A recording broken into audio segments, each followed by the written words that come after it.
Well, hello and welcome to the Alliance Against Seclusion and Restraint live series. My name is Guy Stevens. I am the, host for the show. I'm also the founder and executive director of the Alliance Against Seclusion and Restraint. Really excited to have you here with us today. This is actually a special episode. As many of you may know, every 2 weeks we have an episode of our live series, but we end up doing a lot of special episodes because sometimes there's just things that we want to do, and we're actually booked out well a year in advance for our podcast. So when something comes up and I'm like, we need another show, we just kind of add one. And today is one of those occasions where there was something I really wanted to have an opportunity to talk about and somebody I wanted to talk to. So we added a show, and we're going to be talking actually today with Julie Roberts, a friend and somebody that I have a tremendous amount of respect for, a colleague that's been doing a lot of amazing work and I've had the privilege of knowing for some time. We're going to be talking about a book that Julie has put out recently. But before we get to that, a little bit of background for those of you that might be joining us, maybe even for the first time, because that happens sometimes. If you're joining us for the first time, the Alliance Against Seclusion and Restraint was started about 5.5 years ago. We really began focus very heavily on the issue of restraint and seclusion, but it's much more than that. It's not just restraint and seclusion. It's restraint, seclusion, suspension, expulsion, corporal punishment in the context of a school. Of course, these things happen in other settings as well. We don't want to see seclusion used anywhere. We don't believe seclusion is ever an appropriate intervention, and we think that restraint should be exceedingly rare. We do a lot of work really trying to influence a change. How do we influence a change in not only policies, but also practice? And we believe there's a lot of better things that people can do. So we're really excited to have you here joining us today, and we're excited to have Julie. I'm going to introduce Julie here in just a moment. But a couple of housekeeping items before I do. First of all, if you're watching live, and I know there's people watching live already because I can see, if you're watching live, let me know in the chat who you are and where you're from. And I already see one. I already see one welcome here from Intentional Teaching Solutions. So great to see that. But let us know in the chat who you are and where you're from. It's always great to see people. And it's Trisha. Trisha is currently in Indianapolis and an ECE consultant, and AASR volunteer, and a major therapist neurodiversity collective Julie fangirl. So great to have you, Trisha. Trisha is fantastic. But anyone else who might be watching live, let us know in the chat who you are and where you're from. It's great to have you here with us. I do want to let you know that, as always, we record these. So we go live, and when we go live, they're on Facebook, YouTube, and LinkedIn. But they're also available on those platforms after the fact. So you can go back to any of those platforms. If you kind of halfway through get caught up in something else, you can go back and watch them on those platforms. We also make it available as an audio-only podcast. So if you want to go back and listen on the go, you can go to Spotify or wherever, Apple Podcasts, wherever you get your podcast, and you can listen to it there, which is another great opportunity. I do want to make one announcement. I don't have a lot of other announcements for you today, but I do want to make one announcement because we've got a special event which is coming up here. In fact, we just shared about this earlier this week. We've actually got a small conference that we're planning for January. And the conference, you can go to our website. Our website is endseclusion.org, and it is actually featured on the main homepage of our website. You can see there called Supporting All Brains, a special virtual conference. And if you click on Learn More, it will take you to a page where you can learn more about the conference. We're doing a full day event. We've got, it's going to be held on January 20th. It will be virtual from 8:30 until 5:30. And that's Eastern time. So I know that may not work well for some of our New Zealand friends, but it will be recorded, and you'll have 30-day access to come back and listen to it as well. We also have the tickets, and we try to make these really affordable. They're $29. We also have an early bird special going on right now as well. You can save an extra 25%. And we've got some great topics. We've got Dr. Lori Desautel joining us, and we've got a number of our incredible members of our volunteer team for this as well. And stay tuned. We actually are going to be planning a few of these conferences throughout the year, and you'll be hearing from even more of our team as we develop more of these events. But we've got some great events coming up for this, and would encourage you to check it out. And if you're interested, you can sign up for tickets. If you're with a school, you can contact us, and if you're looking for a number of tickets, we can do that as well. And we also have some sponsorship opportunities. We're looking for some sponsors that enable us to help give some free tickets away as well. And anyway, look, one of our speakers is actually on here. looks like Andy, and Andy is actually going to be a speaker at the event as well, which is very exciting. So with that, let me go ahead and remove that from my screen here, and let's get to why we're here. So I'm going to go ahead and bring up Julie here. And hey, Julie, it's great to see you. I'm going to just briefly read through an introduction, and then I might add a little bit to it as well. You are the founding, you're of course a speech language pathologist, founding CEO of the Therapist Neurodiversity Collective, and is a late diagnosed autistic, ASHA certified, licensed speech language pathologist who has been practicing since 1999. She is a frequent speaker, educator, and trainer who delivers high energy presentations that challenge audiences to re-examine their beliefs about autism and reassess outdated and damaging therapy and education practices. Julie's work focuses on professional and public education, and this is so important because we've absolutely got to change the things that we're doing that aren't working, about empathetic, evidence-based therapy alternatives to ABA and behavioral therapy models that are non-trauma inducing, do no harm, right? And respectful of autistic social communication differences, social justice, and human rights. Her articles and educational resources have reached well over 750,000 people and are frequently cited in other presentations and articles. And I've had the privilege of being connected with Julie now for, it's got to be going on 4.5, 5 years. It wasn't long after we started the Alliance, I think, that we connected. And, I've had the opportunity to not only, follow your work, but to, collaborate and, we've done some of these before. And of course, I had the opportunity to join your audience as well. And I always appreciate the opportunity to work with you, and you're doing some really incredible work. So excited to have you here today, and was really excited when I saw this show up as a new thing that you were working on.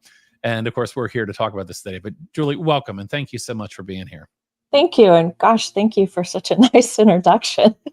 Well, it's a well-warranted introduction, and I know, I'm always running into people that are, following your work, and I know that the work that you've been doing out there has made so much difference, and it's important. It's important work. So, I really appreciate that. So, in addition to everything else you have going on in your life, and I know it's a lot, you took the time to write a book. And the book is The Gold Standard Fallacy of ABA, a reference guide for therapists, educators, and parents. And this came out, a couple months ago, as I recall. When was it? I don't remember. This summer. Summer. Yeah, that's what I was thinking. And we actually did a book study on this as well, which was really interesting.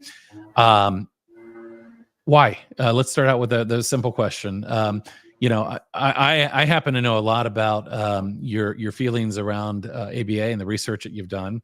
But what led you to decide, okay, I've got to put something out there in the world that's going to be something available for people? What led you to writing this book?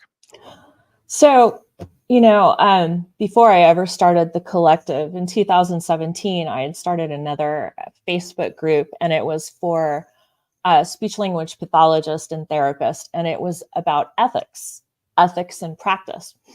And a theme that kept coming up over and over were children and young people that were placed into ABA treatment. It's not a therapy, it's a treatment for autism.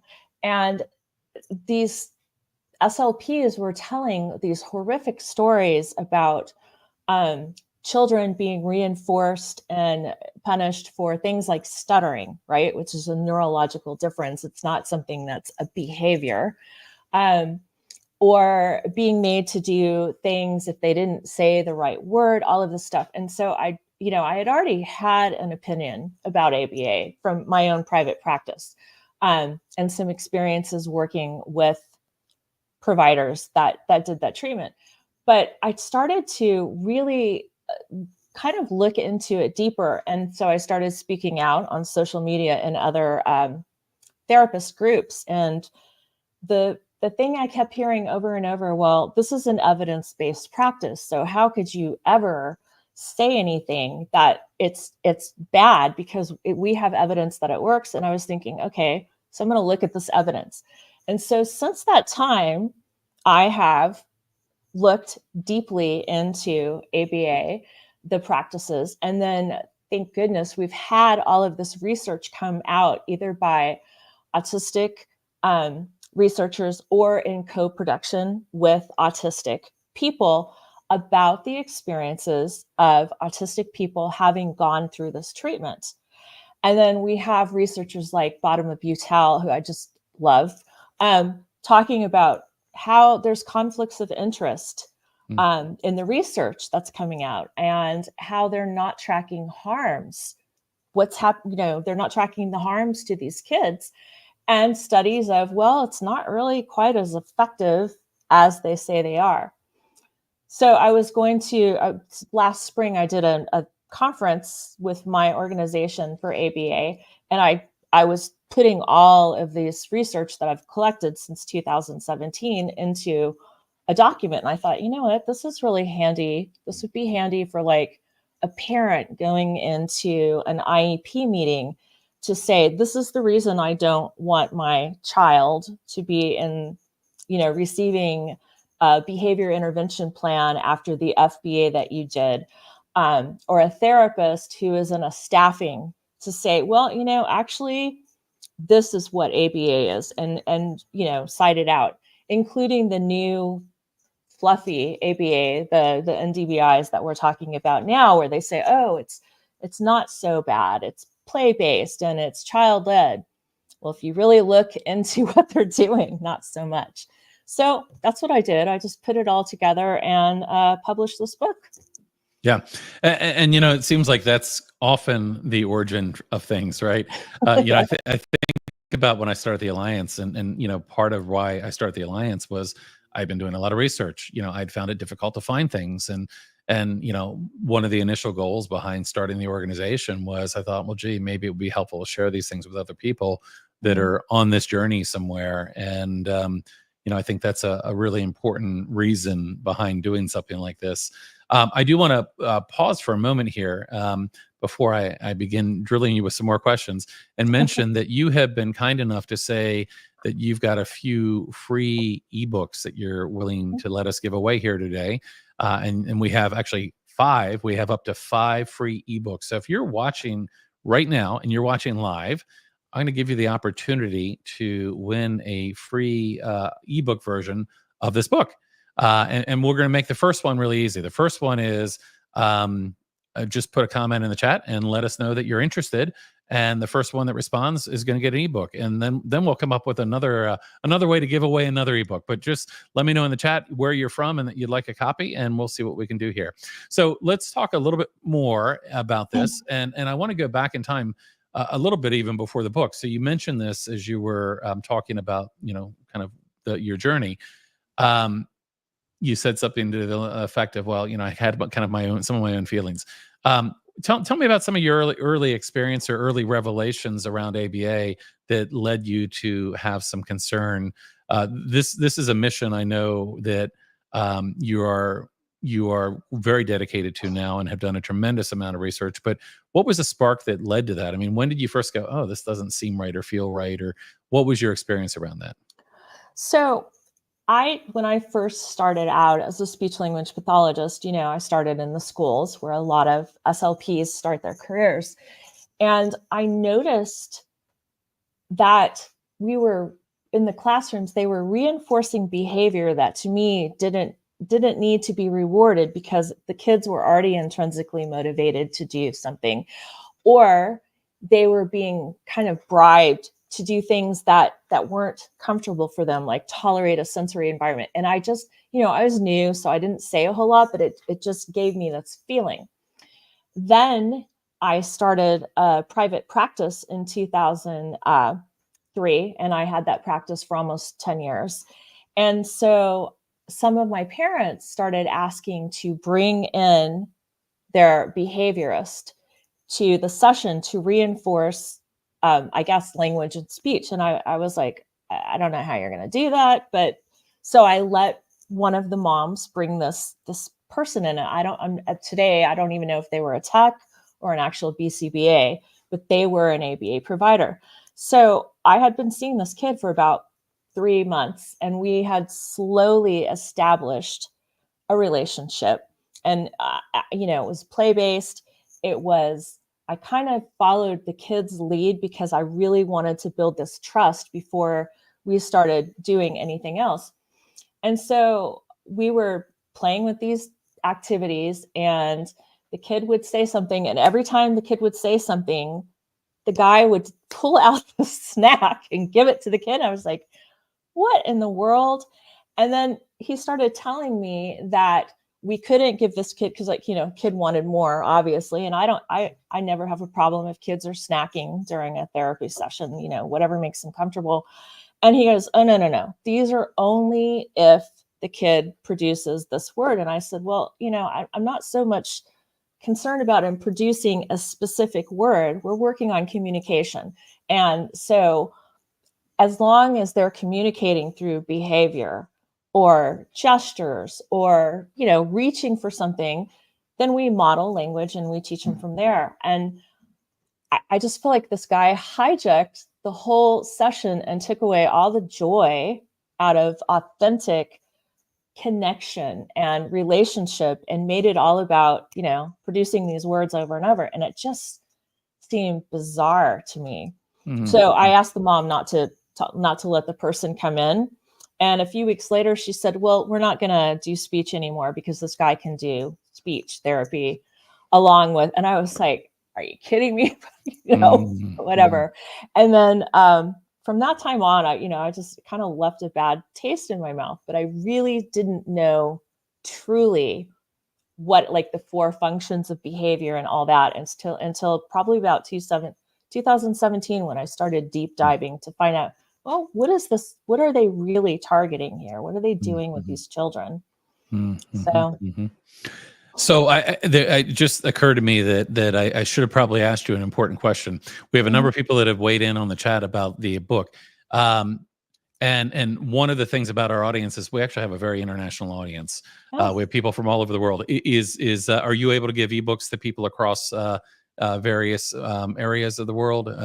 I think it's only the United States that they can redeem the book. I think we did this before and we found out that it was only in the US, unfortunately. Okay. Yeah, well, we had a number of people that weighed in, and unfortunately, we hadn't thought about that. I had somebody here from Canada, Rachel, who was first in line here, and Christina from Lithuania, and somebody here from New Zealand.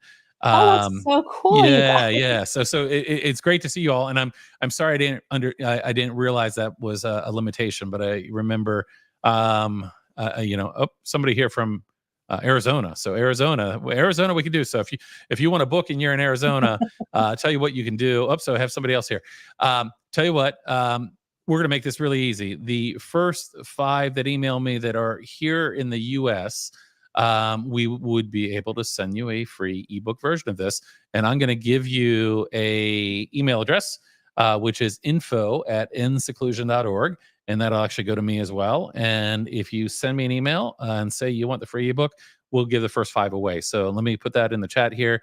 And I'm sorry for those of you that aren't here in the US. I was hoping we might be able to do them, but I guess it works through Amazon, and I think there's limitations on that. Is that correct? Yeah, it is correct. But if they have the Amazon, the books, where they can get the books, it's free if you have that membership where you get so many books a month. Oh, yeah. I can't remember what that's called, but I know what you're talking about. Yeah. I like a book, but for the people that do that, even internationally, they can read it for free. Okay. If they have that. So. Gotcha. Okay, fantastic. So let's dive into the book a little bit. So you created this again, not only to share this, research, free with Kindle Unlimited. There you go. To share this research, but really to provide information to people that you thought would be really valuable. And of course, one of the things that we know is that, and it's in your title here, I actually had these exact words quoted to me when my son was younger. At one point during our journey, the doctor that we were working with recommended ABA and then dismissed it in the same sentence. He said, well, ABA is really the gold standard here. That's what people do. He said, but your son's probably a little too old. And to be honest with you, at that point, I didn't really know much about ABA, and had somebody suggested it, probably would have been like, oh, well, this might be something we want to look into. But then he dismissed it, and we never looked into it. And of course, as we began the alliance a number of years ago, we started off very focused about restraining seclusion, all these things that were being done to people. But as I often say now, it's really kind of those higher level. It's the things that are done to people in the name of behavior, and of course, ABA kind of very much fits into that as well. I think my the shape of a lot of my thoughts and ideas around ABA really were heavily influenced early on in starting the alliance from the amazing community of self-advocates that we had, and hearing the voice of lived experience and understanding it, and really then taking a deeper dive into understanding kind of what it was and then what the impact was. But again, as the title says, I mean, those are the words that are so commonly used as people are like, oh, well, this is evidence-based, it's the gold standard, this is what we do for autistic children, right? So many are kind of led down this road of deciding to try ABA without seeing kind of there's a lot more to this story. And this book is really aimed at providing the look at what else is beneath the surface here, which I think is really critical. So, in going through the book, there's a lot of things that you provide here. I'm just kind of looking at the table of contents. You start out here talking about the required training and education requirements. And, I think by the time I read your book, I knew some of this, but, I was learning a lot along the way. And, again, found myself concerned about some of the things that I read about things like, training requirements, what a provider needed to start doing some of these things. So can you tell us a little bit just about, kind of what this book talks about in terms of provider training? So I think that a lot of parents in particular do not know that the bulk of ABA treatment is provided by RBTs, registered behavior techs, which, according to the board that certifies them, they need 40 hours. That's it, 40 hours. And generally, this is done by video of training to work with an autistic child.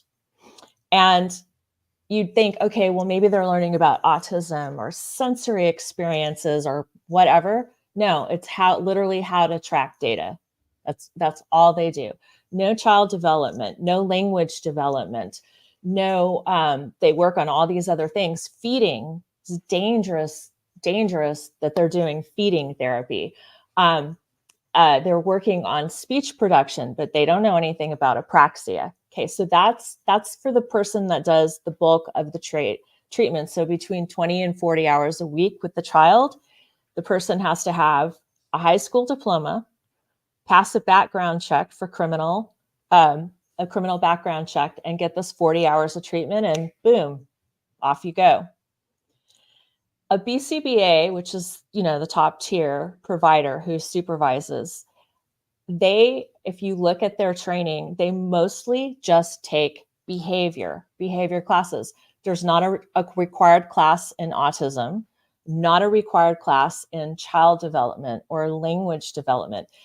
They do have, depending on the university, they're going to either 1 or 2 courses on verbal behavior, because their philosophy is language is also a behavior and it needs to be verbal. So they don't have any training in alternative communication. Say if a child struggles with spoken language or struggles with apraxia or dysarthria or anything like that, only verbal behavior. And we know that autistic children, some rates are between 30 and 60% of autistic children have some form of apraxia, which is a motor planning issue. So they know in their head what they want to say, but they can't physically get it out. So with these children, speech language pathologists have special training in how to facilitate speech development, but also they give alternative communication. So this child is just not stuck in not being able to communicate authentically. So the things that they're doing, like feeding therapy, and they don't ever have a dysphagia class. They don't ever know how to do a swallow study. They don't know the medical issues behind feeding problems. I mean, I live in the state of Texas. We don't even allow speech language pathology assistants who have a 4-year degree and work under a licensed speech pathologist.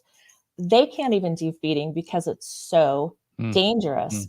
Yet we can have these 18 to 22-year-old kids feeding, autistic young children and not have any of this training. They're doing a lot of things that are really, in my opinion, they're not trained for. But because they have a multi-billion with a B dollar industry and lobbyists and all of that, they've become this gold standard because they're really good at self-promotion. Honestly, that's it. Yeah, no, absolutely. And I mean, I think that's concerning. I mean, I think about 40 hours of training. There's not many things that I think 40 hours of training is enough to do competently. But certainly not when we look at, supporting and working with children that need help. I mean, that's just not there. So let's talk a little bit, kind of as you move into the book in chapter 2, you get into kind of the lingo. You talk about, some of the terms that people might hear. But let's go even a step up here and just at a very high level for someone that may not know, because we've got a lot of people that are part of our audience that may be familiar with ABA, and then there are some that might not be as well. Can you just talk a little bit about kind of what ABA is by design, and what some of the important lingo is that people might hear as they hear people talking about it and promoting it? So ABA, first of all, is not just applied behavior analysis. That are called that. It can be called positive support, positive reinforcement, discrete trial training, very different things that it can go under. And I go into that a little bit in the book. But the main thing about ABA is it's either shaping or modifying what they call behavior, or extinguishing behavior. And there's 4 functions of behavior that they extinguish, and that is, or modify, and that is attention seeking. And this is often labeled as maladaptive or manipulative behavior. So tangibles and access. And sometimes this is often wrongly compared with like earning pay from a job. But the difference is the kid is not consenting to this. It's a very dehumanizing treatment, and it sets the provider up in a position of power where compliance is the only way to earn access to that child's or young person's most important things, foods, activities.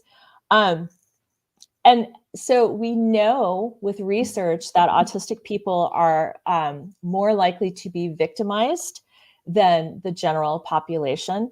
Well, and also exploited and manipulated. Well, if you're taught to comply all the time, even if it's like physically painful because you have a sensory issue and you're supposed to be able to tolerate that, or to mask your autistic styles of social communication and only, do turn taking the way the provider says so that you can get your tangibles, that's going to set up for long-term emotional harm. The other one is escape or avoidance. So they're going to extinguish that escape. So they say, well, the child doesn't want to do this unpreferred activity, or they don't want to be in this setting. But they're not looking at the reasons why that child is trying to avoid that Right.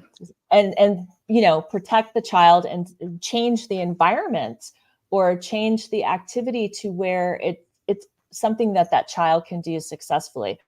And then the last one is sensory, and they're still not all of them now because they're neurodiversity affirming, but they're trying to make that child tolerate a sensory environment where it's just overwhelming or painful, or and when you're focused on your internal sensory, there's no way you can focus on your activity or your all of that. And so it's just reducing a person to one of these 4 types of behavior and shaping it to where it is socially, acceptable. Yeah. You said a couple of things here. One is you used one of my least favorite words in the English language, and that's compliance.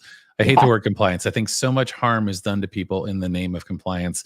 And unfortunately, oftentimes our schools are compliance factories. They're demand factories. They're compliance factories. That's where the focus is. And I'll always say that, hey, yes, it's important that people understand how to get along together and work together, and boundaries. Some of these things are important, right? But compliance as a goal is always the wrong goal, but very often that's a goal. The other thing is, functions of behavior. When somebody says FBA to me, I tend to kind of have an instant response to it, because kind of that whole process of antecedent behavior, consequence, and looking at all behavior through the lens of it's one of these 4 functions. A, it's often wrong. B, it's always wrong. Let's face it. Let's get rid of that word. There's so much more to human behavior than attention seeking, avoiding, gaining access. There's, human behavior is really actually far more complex. We look through it through the lens of, the lens of our brain and nervous system. Our behavior is far more than just trying to achieve something like that. It's our biology. It's the way we're wired. It's the way that our nervous systems are designed. There's so much more to our behavior. So anyway, I guess the other part of this is, I think one of the things that's really important is, what is the goal? Like, why are you doing something? And something that's always struck me about ABA in a concerning way is this idea that ultimately it's about getting people to comply and do the things you want them to do. That's concerning, but even more so, it's very often focused on how do we take an autistic individual and reshape them to seem more neurotypical. And to me, that's just not even an appropriate goal at all. It seems like the goals are really out of alignment with what they should be. What are your thoughts? So I'm glad you brought that up, because before the show, we were talking about the neurodiversity affirming ABA articles that are coming out in the journals. And one of the papers that I read, they literally said, well, this is a quote, "It's less common now for ABA practitioners to overtly adopt the goal of making an autistic person indistinguishable from their normal friends." And so when I read that, I was like, are they really not doing that? So then I was researching, and I came across TRICARE, which is the medical plan for dependents in the military in the United States. Huge, huge. And in July 2024, they updated their manual, and they said basically that you can only bill for ABA if the goals address the core symptoms of ASD. And so that is social communication and social interaction and behavior, including restrictive, repetitive, stereotypical patterns, interests, or activities. Okay, so we know from autistic researchers about monotropism, right? So when we talk about restrictive or repetitive behaviors or intense interest, this is a natural thing for autistic people. And so you're going to wipe that out because it's not natural to a non-autistic person. That is treating ASD. Restrictive so motor movements, they say in here, insistence on sameness, inflexibility, highly fixated interest, hypoactivity to sensory input. All of those things are literally what an autistic person is described in the DSM-5. But we now have research from participatory research studies with autistic researchers or in conjunction with autistic people that talk about the reasons and how stimming is, it's a regulator for children. It's self-soothing. It helps them to manage anxiety, because we know anxiety is also a really big issue for autistic children. So they are still treating the symptoms of autism, whatever, however they want to wrap it in there. They're still Right, right, treating the right. system, Right, right. Well, we can change the wording, and of course that wording is important. I mean, that initial wording, if I'm not mistaken, was from Levas, right? The idea that you're going to take Yeah. a non-autistic or take an autistic individual and reshape them. I mean, I mean that was kind of where the goals of this started. You can use better words, but if you're still doing that, you're still doing that. I mean, that's not something that's at all neurodiversity, affirming or yeah, Or helpful to the child. It right. might be helpful to, the adults in their life, say the Mm-hmm. teacher that wants all the children sitting in their desk in rows, silent Right. with their hands quiet, but it's not helping that child at all. What Yeah. would help that Yeah. child is to adapt the environment, give the child alternative seating, give the Right. child movement breaks, things like that, instead of Un- making them behave. Understand their individualized needs and, Right, and meet those. exactly. Yeah. So I do want to mention real quickly. I've had a couple of people email me so far, and Uh-huh. Jasmine, you get a free ebook, and it looks like Monica as well. I've got three more. We've got three more ebooks to give away. If you're here in the U.S. and you send me an email at info@endseclusion.org, we can give away a couple more ebooks here. So I want to talk a little bit about kind of this idea of evidence based, because we're gonna destroy this a little bit here in a moment. And this is of course the argument, and I've you've heard this argument, I've heard this argument, families have heard. Well, we want an evidence based practice, and at a very high level, kind of having a bit of a science background, the idea of evidence based sounds like a really great thing. It sounds like, Mhm. okay, well, we want something that we actually have evaluated and that we can measure and that we know is leading to certain outcomes, and that sounds like a positive thing. However, when you dive in more deeply, there's a lot of problems around this idea of evidence based as well. And one of the things that I've always said is that, anytime you're collecting evidence related to something that affects humans, if you're not putting as part of your evidence base the impact that it has on those humans, that's problematic. I don't know that you can be evidence based without having the voice of the people that have been involved in this. So talk to me a little bit about, for those that might be watching that have heard this idea, evidence based, what is it supposed to mean? What is it supposed to mean to be evidence based? And of course, I mean, again, I don't at all refute the idea that having evidence to support things can be a good thing, and studying things to know that their impact can be a good thing. But it also depends on what questions you're asking as well, right?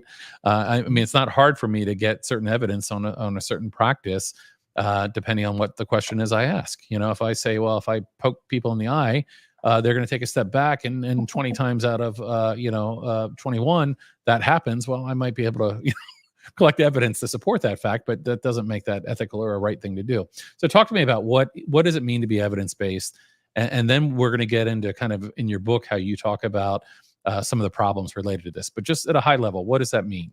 So at a high level, with my personal credentialing organization, ASHA Hmm. Evidence Base would be scientific evidence, right? So external sources, internal, so data to show that this works, and clinical opinion. So it's the practitioner's experience that this has worked in the past. And but a lot of things happen in ABA that they leave out is the patient or participants' experiences and opinion of the treatment, right? So we have all of these autistic people, not just in the United States, all over the world, saying this is a harmful practice. We do not want this done on autistic people. That's 1/3 of the tier of evidence based. And then you have other researchers who would, like Bottom Butel, would say evidence based would be tracking the harms, tracking the harmful outcomes, which they don't do in these studies. And I show that over and over in the book, but they don't do that. Another one would be consent and assent. Now, ABA providers will get consent from the parents, right? Or from the school if they're going into a school. If a 3-year-old is showing with their behavior that they are dissenting, that means you don't have their consent, and you shouldn't keep doing whatever it is that you're doing. We know the United Nations in child's rights, that is one of their rights, to have dissent and consent to what's happening to them if it's harmful. And so if you've got a child in trauma and you're telling the parent, well, you need to use planned ignoring because they're, attention seeking, which, why is it bad for a 3-year-old to need someone's attention? Hello. Connection and love and Right. support and security and safety. They're being manipulative. That's another one I hear all the time. Well, that child's behavior is manipulative. Our 3-year-olds are manipulative if they need an adult's attention. I mean, if we really think about, we're talking about trauma-informed care, what kind of lasting trauma does it leave for that little child to know I can be in great distress and I'm going to be ignored? And there's a lot of research around attachment that shows the harm that leads to. And then, I mean, I'm a big proponent of the idea of, as we know better, we do better, right? Yeah. But in some of these areas, I mean, we definitely know better. There's definitely data and research to support that that's not an appropriate approach. Yet many of these things are done kind of in the name of that. Mm-hmm. So when we're talking about evidence-based, it would be all of those things, the 3-tier, but most of all, I think if you are a provider or an educator, the thing that's most important is that person's experience of whatever it is you're doing to teach them or train them or, provide this therapy. If their experience is negative, and we have studies that show that ABA has left long-lasting harm, mental health outcomes. There's study that shows PTSD, vulnerable to victimization, all of those things. That is 1/3 of the evidence-based practice. How can it be a good treatment if the people you're using it on say it's not? Right. Exactly. So I want to dive in a little further in the book, and chapter 3, is to me, that's the lions and tigers and bears. It's the poor evidence, bias, conflict of interest, right? So in the 3rd chapter, you talk about, so we've talked about this idea of being evidence-based, but you really dive into the fact that a lot of the evidence that's being used is not very good, that there are bias that exists in studies, which can result in affecting the outcomes, and that there are significant conflicts of interest in some of these studies. So can you talk and maybe give a couple examples, but talk a little bit about, again, what are some of the concerns when you actually, and you have done in this book, I think, we were talking before we got started here about the origins of this, and some of it's just started with the research you were doing for presentations and other things, but you have documented kind of the scientific research in the book. And this is not just a matter of your opinion. You've gone through and really analyzed to find where there's a lack of evidence and where there's studies that had clear conflicts of interest according to, well accepted standards. So can you talk a little bit about those 3 things? Sure. So actually none, except for the preface when I talk about my own experience, which is just, I think, 2 or 3 pages.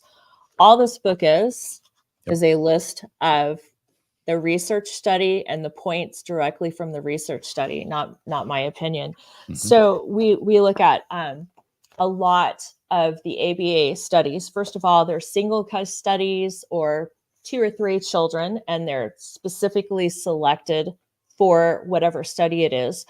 A great deal of the time, Bottom and Butel found that there were conflicts of interest, such as non-pharmacological early intervention published between 1970 and 2018. Bottom Butel et al. Found that 70% of the reports revealed at least one conflict of interest. Examples of conflict of interest is the author who's doing the study and invented that intervention. Or that author of the study is affiliated or employed by a clinic that provides that treatment, or they receive royalties from that, or the study was funded by the inventor of whatever treatment it was. So that was a huge conflict of interest for that. And some of the other things that they found, again, Bottom Butel is just an incredible researcher. And if you're not following her work, I highly suggest that you do if you're interested in this. She talks about questionable targets for behavior modification. She noted that most of the behaviors of the autistic young people that were targeted for modification were most likely not even harmful to them or to anyone else. And so again, we're treating the symptoms of autism and trying not to make that person look autistic. And we have to think about the long-term outcomes of what are we doing when we're teaching this child over and over. It is wrong to be who you are. You need to act like this person or this person, when they set up the peer monitors. It's harmful to them. And so I basically just took every study and wrote it down and wrote the points of interest so that when someone went into a meeting or a staffing or anything like that, they can literally just flip to the chapter and say, here's 3 studies that refute what you've just said. Yeah.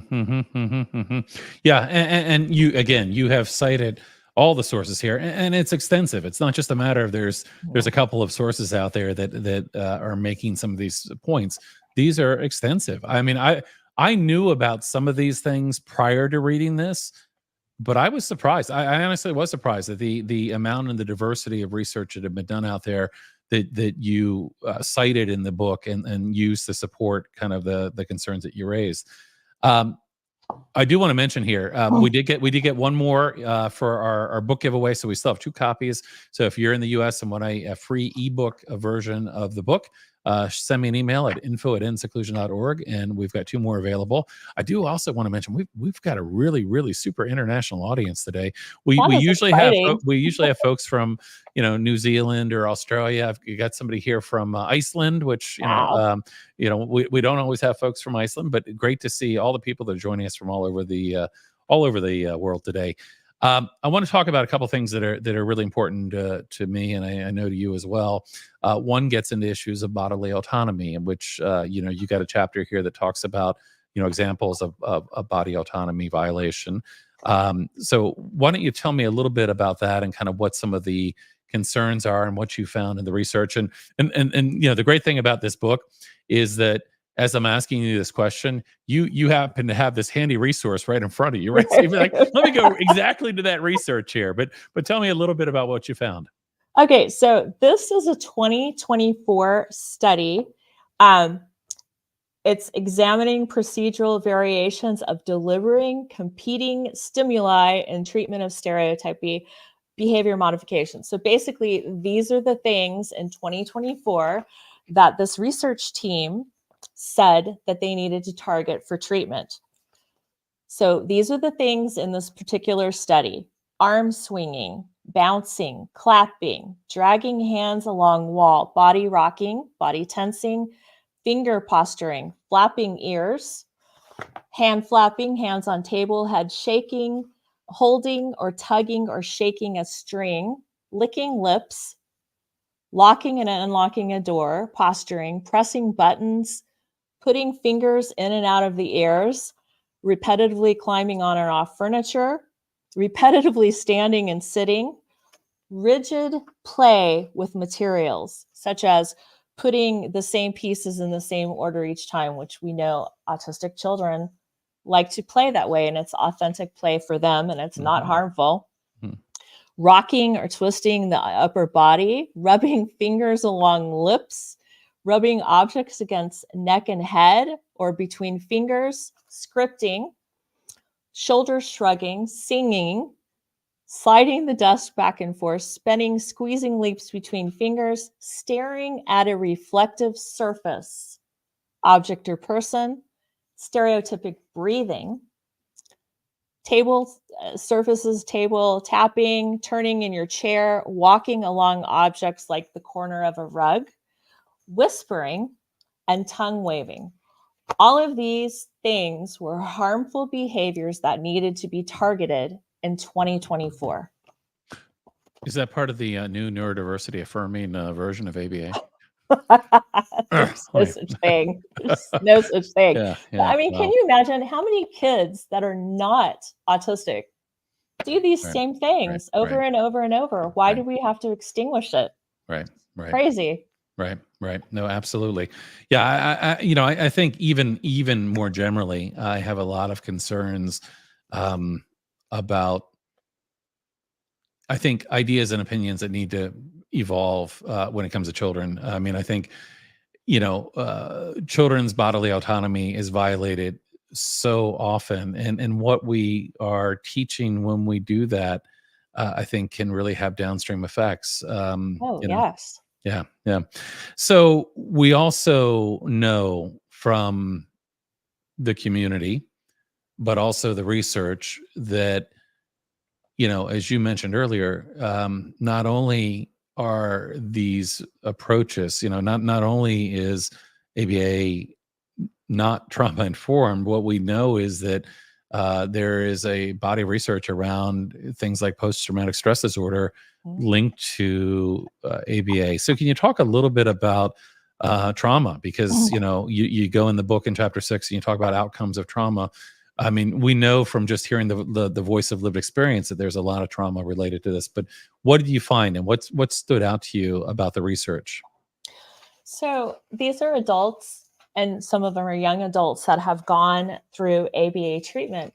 And they talked about how ABA made them feel like they didn't have say in their own self. So they always had to be compliant with others. They felt like their body always had to be, not moving, not stemming, all of these things. They had poor mental health outcomes. They found that it was deemed undesirable by these people, comparable to assault, battery, and torture in any other context. Um, let's see what else. Resulted in long-term psychological distress, including PTSD, pervasive anxiety, deep-seated self-rejection, and hatred. Now, if your normal body movements, like that study I just went over, are targeted and you can't control that because stimming is a natural way for you to regulate, think of the internal stigma and hatred that you're going to carry the rest of your life if you, by any chance, happen to stim as you've been reinforced not to. Think about if you are reinforced to socially communicate in a certain way that is neurotypical, and you are trained that you're not allowed to talk about your special interests because it bothers other people. You need to defer to other people's topics. You need to, take a certain amount of time. You need to. I have middle school girls that come to me, autistic middle school girls with goals like will respond to greetings with everyone. Can you imagine if you're telling a 13-year-old girl that they have to respond to anyone who initiates a conversation with them? What does that do when they are older and they're set up for victimization Right, because they right. feel like they have to comply with unwanted social interaction because they're autistic, and so they naturally don't want to interact, which is so And not go against true. your own internal sensations, feelings, Right. thoughts, experiences, all of those things. Yeah, it's really really troubling. You know what we're really getting to with that. And I mean, the fact of the matter is that there are so many things that an individual might do that are helping them to regulate, because Mhm. there might be in a situation that's difficult for them, and so many of these things can have an effect of being self-regulatory, and taking that away from somebody, what are we going to do? We're going to push them into a situation where they're going to be less likely to be able to maintain regulation, more likely to become dysregulated, more likely, of course, at that point for their cortex to go offline, for them to kind of go into a fight or flight mode. Like we're pushing people into behavior if we're not letting them do something that actually helps them when they're in a situation that might be uncomfortable or they need some self-regulation. Well, and the other thing is, what does it do to a child to never be able to be a child because you are in 20 to 40 hours of treatment Right. every single week? Right. Every waking hour is a teachable moment that's going to be reinforced. Or they say they don't punish, but if you don't allow the child to get something that they were working for and they never earn it, that's punishment, whether or Well, not you say it is. they're equivalents anyway. I mean, you know, Alfie Cohen, I've always liked what he said about kind of rewards and consequences are the same thing. You know, one of Yeah. them is controlling somebody by saying, well, if you don't do this, I'm going to do this to you. The other is saying, if you don't do this, then you're not going to get that. But they're both the same. It's the Yep, same. they It's are. one coin. It's still manipulative. So yeah, I mean, absolutely. And of course, you know, I think lots of lived experience out there in terms of understanding this. Some good points here in the chat. Just want to hit on obedience and compliance training is inhumane. Yeah, again, I absolutely agree, and I think it's the wrong goal. I've always loved that illustration by Neurowild, the one with the child in a pool, and you see the child's hands kind of like just out of the water as if they're drowning, and there's an adult with a clipboard saying that the child failed to comply with the order to swim or whatever it might be.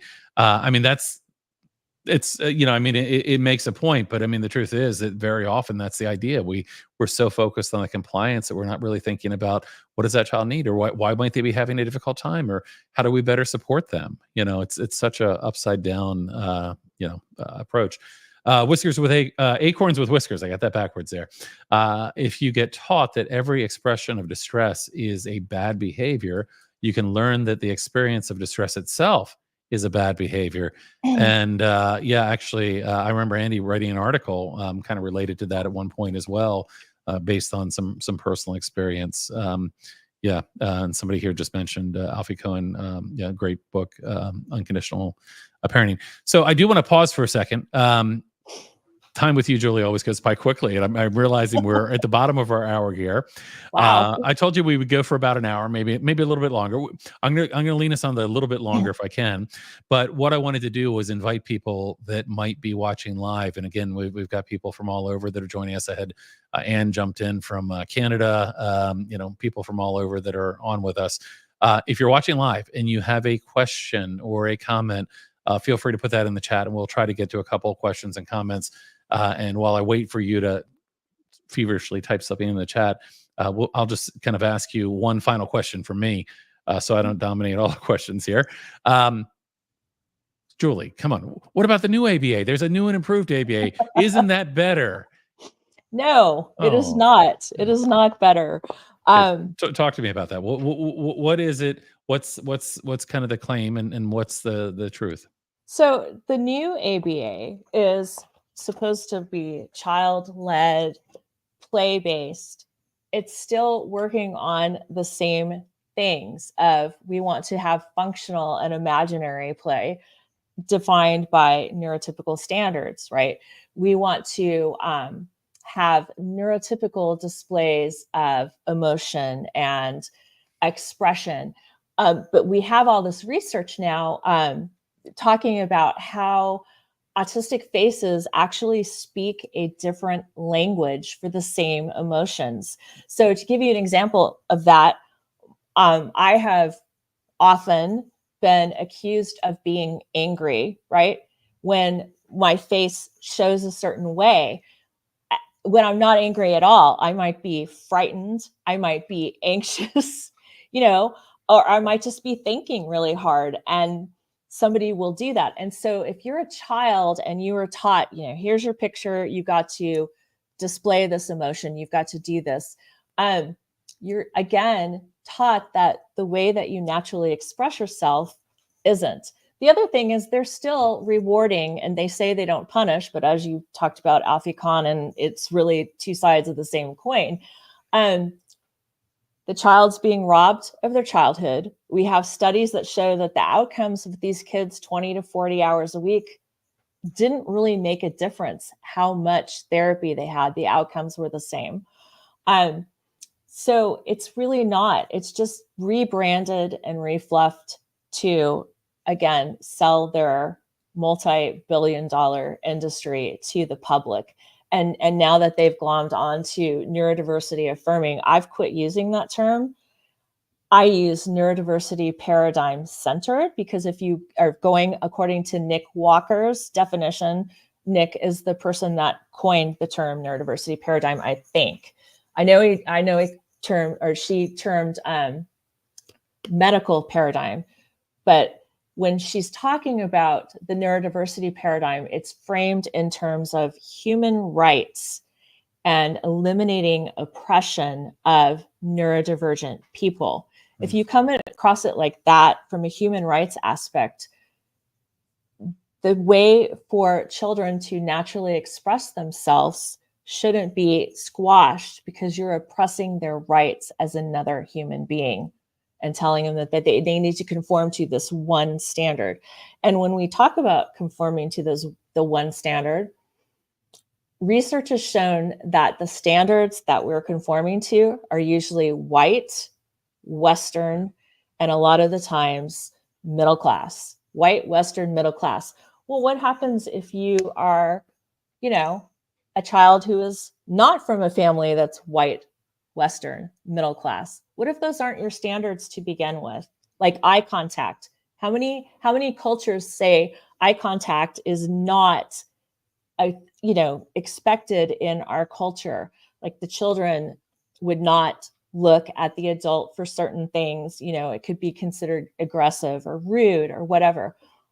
If you're training these neurotypical expectations, eye contact is a neurotypical expectation, at least in the United States and most of the Western world. And the child's, inner system is going, oh man, this is really annoying. And I can't think because I have to make eye contact and I have to ignore that it's uncomfortable for me. That's oppressive. Absolutely. Absolutely.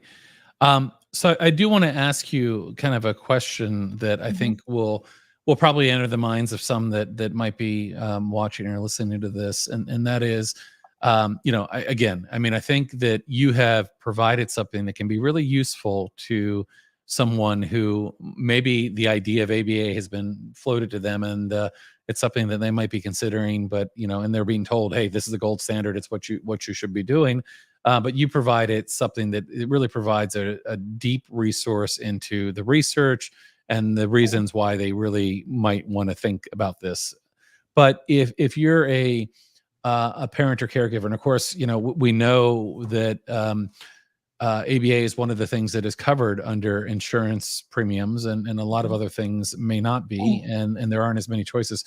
What are your recommendations? And in terms of, I don't want to say what to do instead, because, in a way that kind of validates like, oh, you should be doing this, because I don't think that's necessarily the case. But what are the things that a parent might do to help support their child who needs some additional support or services?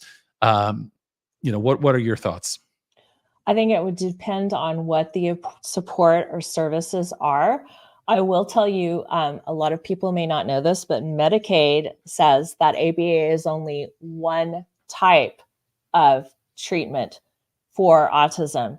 Speech, OT, art therapy in school, mental health counseling, things like that can help a child. So physical therapy, it depends on what that child needs. So if you're talking about activities of daily living, like toileting or things like that, OTs are the people to go to. They are brilliant at that, and they will do it in a trauma-informed, compassionate manner. If you want your kid to learn how to communicate, and by that I don't necessarily mean, speech, but authentic communication, you want to go to an SLP. And I actually spell out the difference in the training from an SLP and a BCBA. My practice is just, or our profession, that's what we are trained to do. That we have tons and tons of classes and different ways to communicate. And so you want to look for that. I would say if you have to go to an ABA provider, because I know some people are just not going to have any other choice, I would want to be able to watch what is happening to your child. A lot of places will not let you do that. And I wouldn't take them to a practice like that. You should at least be able to watch through a window or something if they won't let you in. I would watch to see if your child's distress is ignored, that they don't respond to that they don't respond to communication that isn't verbal, spoken. If they're just ignoring, you know that the child wants that whatever, and they're trying to grab for it and they're whining, you need to, instead of making them earn it by speaking, give them the thing, model the language. If you see that your child is being made to do something over and over and over and over again repeatedly, I want you to think about your mental health and how you would feel physically and emotionally and psychologically if you were made to repeat something over and over and over until you got it right every single time. These are just, think about how you would want to be treated in that situation. And just because the child is autistic and maybe they are not even able to produce spoken language, they still have those feelings inside of them. And maybe the only way they can get them out is through a meltdown. And I do talk about the book about extinction bursts. And that's the thing that an ABA provider will tell you, the behavior is going to get worse before it gets better. And they call this an extinction burst. Well, what's happening is the kid finally realizes that no one's going to respond to their trauma or their distress. And so they just give up.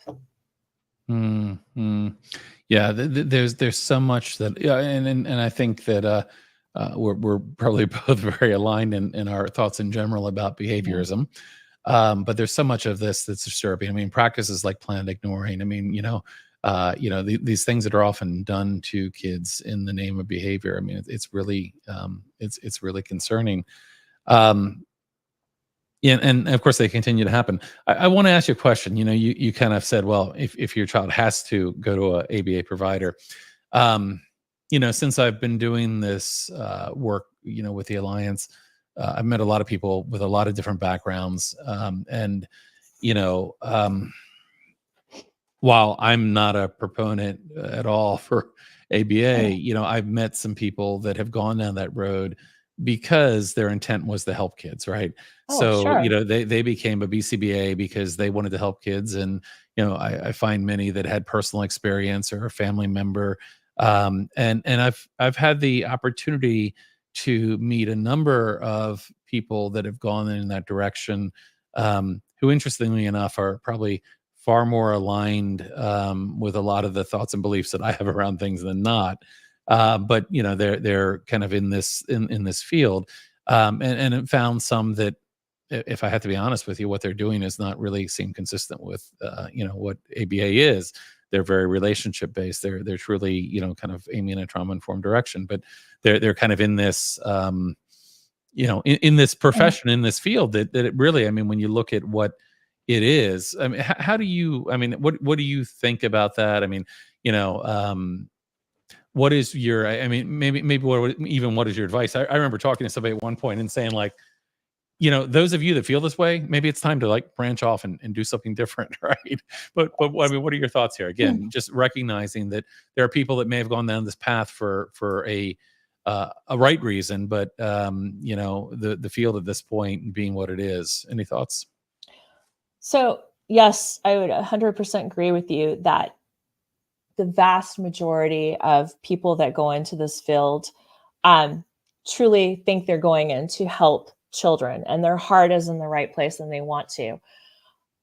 But the bottom line is, if they are billing for ABA and they're not doing ABA, which is the 4 functions of behavior, and you're going to either shape, replace, or extinguish whatever that is, and within those 4 functions, you're not doing ABA. And you could be, I mean, essentially you could be accused of billing fraud, right? Because you're billing for a service that you're not providing. The other thing is, I would say, is maybe you shouldn't be doing some of the things you're doing, like teaching someone's speech when you don't know for sure if they are apraxic or dysarthric, or they actually prefer another way of communication. We know that a lot of autistic adults even prefer text-based or AAC-based communication, even those that do have spoken ability. Are you really the one to teach the child the activities of daily living when we have occupational therapists that, I mean, that's exactly what they were trained for, not behavior, but to do those activities of daily living. I did look at the BCBA website, and they list a whole bunch of other jobs that BCBAs can do other than autism. Now, I will say that I don't think they should be working with traumatically brain injured patients, because I've witnessed that. I don't think that they should be working with dementia patients. I think that it's not a compassionate type of care, but there are things that they can do, and I would do that. Or I would say, especially if you're a BCBA and you can get a second degree, go and get another degree in that area if you can. Go into corporate behavior. That's a field. And for the techs, I mean, honestly, they're making like $15 an hour. Almost all businesses now are paying at least $10 to $15 an hour if they want to keep employees. Go do something else. And if you truly want to go help kids, go get a degree in a field where you don't have to focus on behavior, but you can actually focus on skill development of some kind. And by that, I meaningful to the person skill development. So, yeah, you know, I love that. I love your response there. So we're going to have to wrap up here. We are about at my second amount of time that I told you we would go to here, so we've run a little long. But I want to hit a couple things here that I saw in the chat, and I might have to find them all again. Here was one from Deanna who said that I think Julie's next book, so the people have plans for you, Julie, should be about the history of how behaviorism was inserted into schools by the 1970s, and how PBIS, positive behavior interventions and support, is in teacher training. Of course, there's a love affair in U.S. schools with PBIS, and unfortunately, despite a lot of things, we're seeing models like this coming to other places, and they're not working well here, and they're not working well in other places. So, somebody has an idea for you for another book. I'm sure you've got a lot on your plate already, but I will say that my friend Ann Borden-King just put out a book on the history of ABA. I don't know that she goes into PBIS because she's Canadian, but she goes into deep the history of it and going way back. And so if you're wanting to read something like that, I would definitely recommend her book. And we actually, we did a podcast with Anne about that. Okay, good. Anne is Anne is one of my my other favorite people, and of course, I always love the non-compliant podcast as well. And I've had an opportunity to join Anne on that as well, and I know you have. So another great resource to check out. And I'm trying to remember the name of Anne's book. If I can find it, I'll throw it in the chat. A couple more comments here. Let's see. This one, yes, this concerns me too. I've seen families seek out ABA services because their child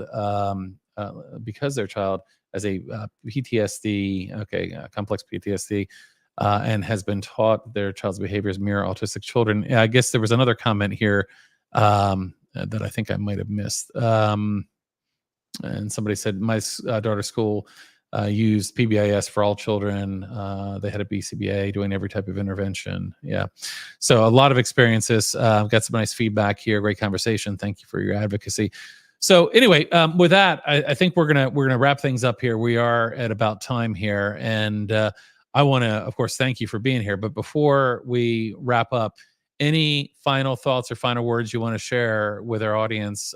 Anything we didn't get to talk about the book? And of course, I think we may have. Let me see if we gave away all of them. I think we might have one more book. When we have one more ebook, so you've given 4 ebooks away already.